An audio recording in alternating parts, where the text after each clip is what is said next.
vocês? Eu me chamo aqui a Patrícia. Como vocês estão em casa? Vocês estão conseguindo cumprir as orientações dadas pelos nossos governantes de permanecerem em casa para se cuidarem?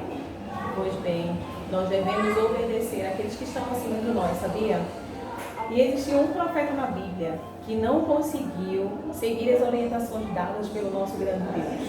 Vocês sabiam disso? Exatamente. Ele não conseguiu seguir. Certa vez, Deus olhou para uma cidade chamada Nínive e viu que eles estavam cometendo muitos pecados. Estavam roubando um ao outro, matando um ao outro, arengando um com o outro. Muito triste. E para Deus, tudo isso é pecado. Deus não se agrada do pecado. O pecado é tudo aquilo que a gente vê, ouve ou fala, ou até mesmo faz, que desagrada ao Senhor. Você sabia disso? Pois bem, o pecado faz separação entre Deus e os homens, nos deixa distante dos céus. E esse profeta havia recebido uma orientação de Deus para ir até aquela cidade de Nínive e falar daquilo que estava desagradando o coração de Deus. Dizer para eles que eles deveriam parar de cometer aqueles pecados. Se eles continuassem cometendo esses pecados, estariam longe de Deus, porque Deus não gosta do pecado. Então, Deus olhou para a terra, contemplou Jonas, que era um profeta, e disse para ele: Jonas, vá até a cidade de Nínive e fale que eu não estou me agradando do comportamento deles. Então, Deus chamou a Jonas e disse que ele fosse até a cidade de Nínive e falar para aquele povo que ele estava muito triste porque eles estavam cometendo pecado contra o Senhor. E Jonas, achando que poderia se esconder de Deus, simplesmente disse a Deus que iria lá falar para aquele povo. Só que sabe o que ele fez? Ele foi pelo caminho e no meio do caminho ele encontrou um barco que ia para Tarsis, uma outra cidade bem distante de mim. Porque Jonas achava que indo para outra cidade, ele estaria escondido do Senhor. Ah, crianças, ninguém se esconde de Deus. Absolutamente ninguém. Porque Deus é um Deus onipresente, está em todos os lugares ao mesmo tempo, contemplando a mim, a você, onde quer que nós estejamos.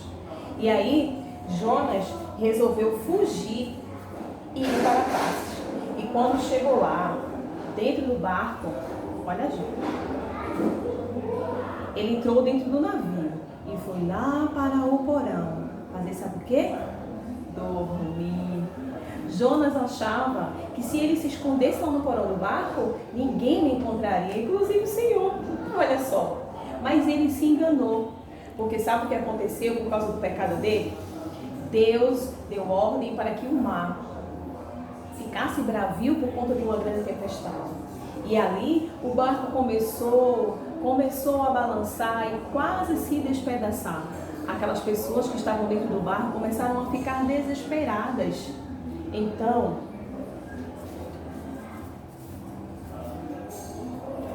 o capitão do barco, do navio, o mestre do navio, resolveu descer lá dentro do navio para ver se encontrava mais alguém lá por baixo. Porque as pessoas, no seu desespero, começaram a perceber que o barco estava lá quase afundando e se despedaçando e começaram a jogar fora do barco todas as suas bagagens pesadas, porque acharam que se jogassem as suas bagagens pesadas fora do barco poderia parar de tanto saculejar. Poderiam parar, poderia diminuir aquele salavanco que dava no barco por conta da grande tempestade. Então, quando o mestre do barco resolveu descer lá no porão, quem ele encontrou? Jonas. Isso mesmo. Ele encontrou a Jonas. E perguntou a Jonas assim: jovem, o que você está fazendo aí? Você não sabe que lá fora tudo está se acabando em água? Através de uma grande tempestade? Pois é. Jonas, meio confuso, olhou assim para o mestre e disse: se acabando? Sim, se acabando. Então os dois subiram e foram lá para cima, onde estavam os demais. Todos ali já desesperavam, oravam cada um ao seu Deus, desesperados, pedindo para que aquela tempestade passasse e aquele tumulto ali se acabasse, toda aquela confusão. Mas aí resolveram se reunir, lançaram a sorte, fizeram como um sorteio. E sabe quem foi o sorteado? Jonas. Ele não conseguiu fugir. E quando pressionado pelos demais, todos perguntaram a ele o que estava acontecendo, por que aquilo estava acontecendo, o que ele tinha feito. E aí ele resolveu contar para os demais que estava fugindo do Deus Altíssimo e havia desobedecido uma orientação dele. Crianças, nós que temos Jesus no coração, não podemos desobedecer às ordens daqueles que estão acima de nós. O papai, a mamãe, a professora na escola. Nós devemos seguir as orientações dadas por eles, porque eles sabem o que é melhor para nós. Então, Jonas resolveu falar para aqueles homens que ele havia pecado contra o Senhor e por isso toda aquela tempestade havia acontecido. Então, os homens desesperados começaram a perguntar a ele o que fazer então para aquela tempestade passar. E aí, ele sabia que se ele saísse daquele barco, tudo voltaria ao normal. Então, o próprio Jonas disse para aqueles homens que o lançassem fora do navio. É isso mesmo. O navio estava em alto mar e ele disse aos homens: lancem-me ao mar, que certamente essa tempestade toda passará. Os homens ficaram muito preocupados, aflitos, porque matariam um homem na sua concepção, na sua cabeça. Como vamos lançar ele ao mar? Se o lançarmos ao mar, ele será morto. Mas aí Jonas disse: olha, não tem jeito, tudo isso só vai passar se vocês me lançarem ao mar. Então, assim o fizeram. Lançaram Jonas ao mar. E quando Jonas foi lançado ao mar, Deus já havia dado ordem a um grande peixe e disse para ele que ele viesse lá das profundezas do mar. E quando Jonas fosse lançado de fora do navio, de fora do barco, o peixe automaticamente iria o engolir. E assim aconteceu. Jonas foi lançado por aqueles homens no mar e um grande peixe logo de imediato o engoliu. E assim, aquele homem, o Jonas, o profeta de Deus, passou 3 dias e 3 noites dentro do ventre daquele grande peixe. Isso, dentro do ventre do grande peixe. Apavorado, muito angustiado, Jonas falava com Deus ali durante aqueles 3 dias e aquelas 3 noites. Jonas falava com Deus e dizia para ele: Senhor, tenha misericórdia de mim. Tu és o Deus misericordioso. Eu não mereço o teu perdão, Senhor. Eu não mereço. Mas eu sei que tu és um Deus de amor. E é verdade, crianças. Deus, Ele é um Deus de amor. Deus, Ele é um Deus que, apesar de não gostar do pecado, Deus ama o pecador. Isso mesmo. E assim como Ele ama o pecador, Ele ama a mim e a você também. Então, Jonas ali, no meio daquela tribulação dentro do peixe, orava ao Senhor, falava com Ele, pedindo a Ele que Ele o perdoasse e permitisse que ele fosse lá, na cidade de Nínive, levar a mensagem que Deus havia dito para ele, para aquele povo. Mesmo ele não concordando, nem sempre, quando alguém nos dá uma orientação, a gente concorda com aquilo que está sendo dado. Muitas vezes a gente está lá atento, assistindo um desenho, por exemplo, na televisão, e a mamãe resolve mandar você para a cama. E aí você não concorda com aquilo, mas você resolve ir para a cama. Sabe por quê? Porque essa é a atitude correta, de obedecer. Então, Deus é tão misericordioso, cheio de amor, e ouviu aquilo que Jonas falava lá dentro do ventre do peixe e deu uma ordem ao peixe para que o peixe, vomitasse Jonas na beira da praia. E assim o peixe fez, obedeceu ao Senhor. E Jonas cumpriu com aquilo que havia dito ao Senhor. Ele foi até a cidade de Nínive.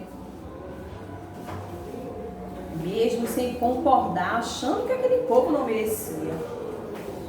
E começou a proclamar tudo aquilo que Deus havia dito para ele dizer àquele povo, que eles precisavam se arrepender do seu pecado, que eles precisavam falar para Deus que eles eram pecadores e que estavam arrependidos e não iam mais cometer aquilo. Então, essa mensagem chegou até o rei de Nínive.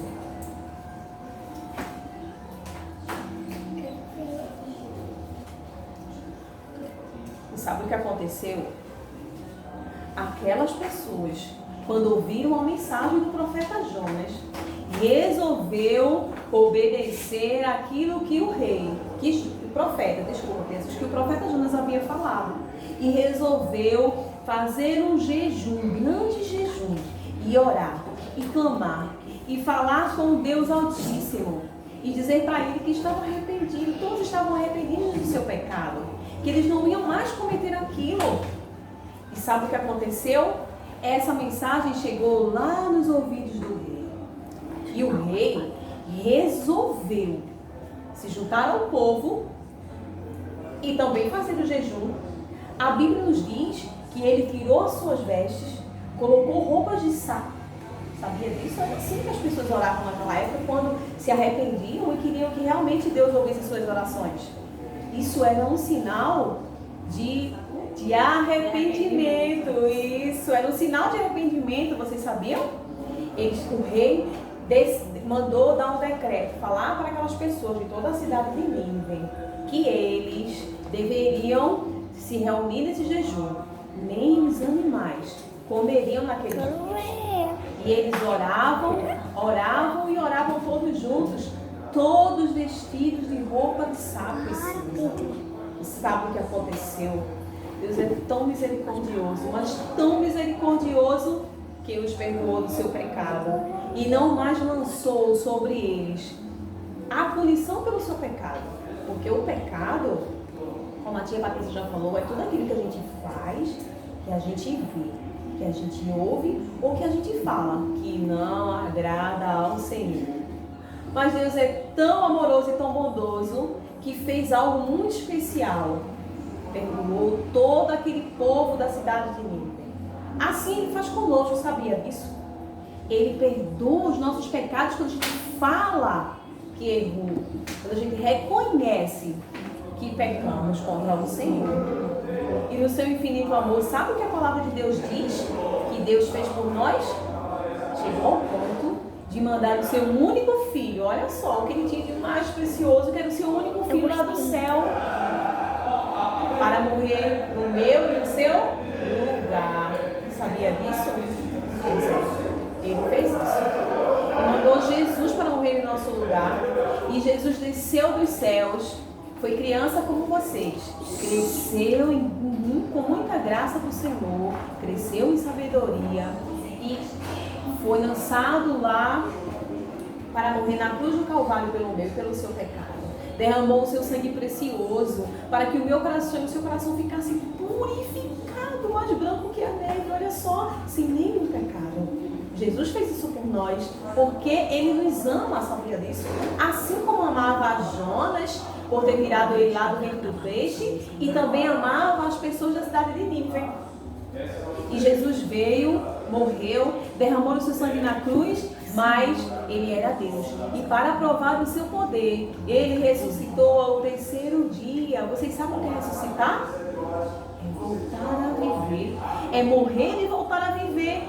E Jesus venceu a morte porque Ele é poderoso. Jesus, Ele é poderoso. E sabe o que a Bíblia fala mais? Depois que Ele ressuscitou, Ele foi para os céus. E lá Ele foi preparar lugar para mim e para você. Mas só iremos nos encontrar com Ele no céu se nós falarmos do nosso pecado, confessarmos a Ele que somos pecadores e que precisamos dEle. Nós só iremos morar no céu se convidarmos Jesus para morar no nosso coração. E lá na casinha do nosso coração, Ele limpar com o seu sangue e fazer morada. Então, se você ainda não convidou Jesus para morar no seu coração, essa é a hora. Você pode, lá no seu quarto, no secreto, baixar a sua cabeça, fechar os seus olhinhos e orar pedindo a Deus para que Ele venha morar no seu coração. Você também pode, se não conseguir fazer isso sozinho, pedir a ajuda de um adulto, o papai, a mamãe, quem sabe uma tia da escola dominical. E a gente vai orar juntos com você, para que Jesus venha e faça morada no seu coração.